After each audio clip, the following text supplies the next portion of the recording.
6 రాష్ట్రాల్లో అమలవుతున్న మద్యం పాలసీని అధ్యయనం చేసి నూతన పాలసీకి శ్రీకారం చుట్టామని రాష్ట్ర mines and geology and excise శాఖ మంత్రి కొల్లు రవీంద్ర తెలియజేశారు. శ్రీ పద్మావతి మహిళా యూనివర్సిటీలోని సావేరీ సమావేశ మందిరంలో ఎక్సైజ్ అధికారుల రాష్ట్ర స్థాయి సమీక్షా సమావేశంలో రాష్ట్ర మైన్స్ అండ్ జియాలజీ మరియు ఎక్సైజ్ శాఖ మంత్రి కొల్లు రవీంద్ర మీడియా సమావేశం నిర్వహించారు. వివరాలు వారి మాటల్లోనే విందాం. డిపార్ట్మెంట్ యొక్క స్థితిగతులు, ముందుకు వెళ్లాల్సినటువంటి విధానాల మీద ఈరోజు తిరుపతిలో ఈ సమావేశాన్ని ఏర్పాటు చేసుకుని చాలా డీటెయిల్గా వాళ్ళతో రివ్యూ చేయడం జరుగుతుంది. ప్రధానంగా మనం గతంలో చూసుకున్నట్టయితే 2014-19లో ఆనాడు గౌరవ ముఖ్యమంత్రి చంద్రబాబు కూడా ప్రజలకి అసౌకర్యం కల్పించకుండా ఎన్ఫోర్స్మెంట్ కూడా మరి ఆ రోజున నిర్వహిస్తూ ఇలిసిట్ లిక్కర్ అనేది లేకుండా, నాటుసార్ అనేది లేకుండా ప్రజల ఆరోగ్యాన్ని, ప్రభుత్వానికి సంబంధించినటువంటి ఆదాయానికి ఒక మంచి పాలసీతో నిర్వహించడం జరిగింది. కానీ తర్వాత వచ్చినటువంటి మరి జగన్మోహన్ రెడ్డి గారి ప్రభుత్వం 5 సంవత్సరాలు ఎన్నికల ముందు సంపూర్ణ మద్యపాన నిషేధం చేస్తూ ఉన్నారు. ఎన్నికలైన తర్వాత దశల వారీగా నిషేధం చేస్తూ ఉన్నారు. స్టార్ హోటల్స్కే, 5 స్టార్ హోటల్స్కే పరిమితం చేస్తూ ఉన్నారు. కానీ టోటల్ దాన్ని పక్కకి నెట్టి కొత్త పాలసీని తీసుకొచ్చి డిపార్ట్మెంట్నే విచ్ఛిన్నం చేసి ఎస్ఈబి అని పెట్టి 70% ఎక్సైజ్ డిపార్ట్మెంట్లో వాళ్ళని ఎస్ఈబిలోకి సపరేట్ చేసి అసలు ఎన్ఫోర్స్మెంట్ అనేది లేకుండా చేసి షాప్స్ అన్నిటిని కూడా అప్పటి వరకు నిర్వహిస్తున్నటువంటి షాప్స్ని ప్రభుత్వమే నిర్వహించే విధంగా గవర్నమెంట్ షాప్స్ అని చెప్పి మరి చేసినటువంటి విధానం వల్ల, అదే కాకుండా డిస్టిలరీస్ని మొత్తాన్ని కూడా హస్తగతం చేసుకోవటం,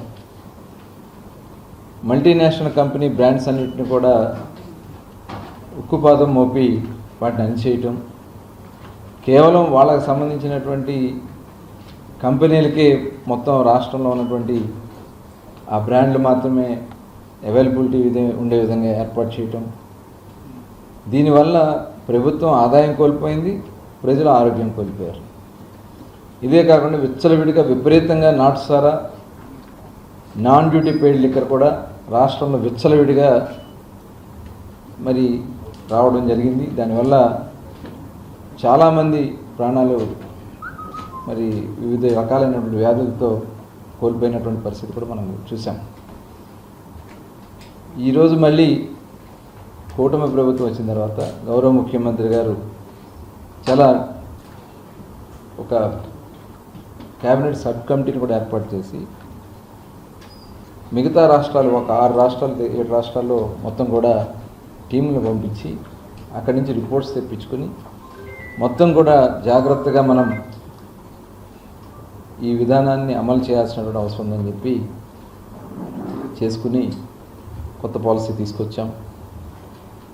షాప్స్ అన్నీ కూడా ఆక్షన్ పెట్టి ఏదైతే డ్రా సిస్టంలో షాప్స్ అన్నీ కూడా ఇవ్వడం జరిగింది. దానివల్ల షాపుకి, ప్రభుత్వానికి ఆదాయం వచ్చింది, ప్రజలకి సంపూర్ణమైనటువంటి అన్ని రకాలైనటువంటి బ్రాండ్స్ అందుబాటులో తీసుకొచ్చాం, క్వాలిటీ లిక్కర్ తీసుకురాగలిగాం. ఇవాళ 99 రూపాయలకి అతి తక్కువ ధరకే క్వాలిటీ లిక్కర్ ఇవాళ అందిస్తూ మరి ప్రజలకి ఆరోగ్యాన్ని, ప్రభుత్వానికి ఆదాయాన్ని కూడా ఎక్కడ లీకేజ్ లేకుండా చేస్తున్నాం. ఈరోజు మరి అన్ని బ్రాండ్స్, మల్టీనేషనల్ కంపెనీ బ్రాండ్స్ అన్నీ వచ్చినాయి. దాదాపు దగ్గర 300 బ్రాండ్స్ ఇవాళ మనకి అవైలబిలిటీలో ఉన్నాయి. షాప్స్లో అవైలబిలిటీ తీసుకొచ్చాం. పక్క రాష్ట్రాలతో ఈక్వల్గా రేట్లు కూడా దగ్గర ఈక్వల్గా తీసుకొచ్చాం. కొన్ని అయితే వాటికన్నా కూడా తక్కువే తీసుకొచ్చాం. దానివల్ల పక్క రాష్ట్రాల నుంచి వస్తున్నటువంటి నాన్ డ్యూటీ పెయిడ్ లిక్కర్ మొత్తం కూడా ఆగింది. దానివల్ల బోర్డర్ డిస్ట్రిక్ట్స్లో 30-40% అక్కడ సేల్స్ పెరిగినాయి. గతంలో ఇదంతా కూడా పక్క రాష్ట్రాలకు పోయేది. గతంలో వైఎస్ఆర్ పార్టీ నాయకులు బెల్ట్ షాపులు పెట్టుకుని దాంట్లో ఈ నాన్ డ్యూటీ పెయిడ్ లిక్కర్ అమ్ముకుని జేబులు నింపుకున్నట్టు పరిస్థితి ఉంది. అవన్నీ కూడా ఆ లీక్లన్నీ కూడా కట్ చేయటం వల్ల, అలాగే డిపార్ట్మెంట్ మొత్తాన్ని కూడా సబ్ని రద్దు చేసి ఎక్సైజ్ డిపార్ట్మెంట్లో తీసుకురావడం వల్ల అటు ఎన్ఫోర్స్మెంట్ వింగ్ కూడా చాలా పకడ్బందీగా వర్క్ చేస్తూ ఉన్నారు. మరి దీన్ని ఇప్పుడు నవోదయం ప్రోగ్రాం కూడా తీసుకున్నాం, నవోదయం 2.0. గతంలో మేము 2014-19లో కూడా నవోదయం కండక్ట్ చేసి రాష్ట్రంలో ఎక్కడ కూడా నాటు సారా అనేది లేకుండా చేసినటువంటి పరిస్థితి ఉంటే, మరి గత ప్రభుత్వంలో అవన్నీ కూడా మొత్తం అంతా కూడా విచ్చలవిడిగా పెరిగిపోయింది. ఇవాళ అంతా కూడా కంట్రోల్ చేస్తున్నాం. దాంతోపాటు గంజాయి కూడా ఇవాళ చూసాం, చిన్న చిన్న పిల్లలు. ఎందుకంటే రాష్ట్రంలో బీర్ సేల్ అనేది అవైలబిలిటీ లేకుండా చేయటం వల్ల యూత్ అంతా కూడా డైవర్ట్ అయ్యి గంజాయి వైపు వెళ్ళిపోయి అటు ఆరోగ్యం పోగొట్టుకున్నారు, కుటుంబాలు పోయినాయి, ఆదాయాలు పోయినాయి, వాళ్ళ భవిష్యత్తు కోల్పోయారు.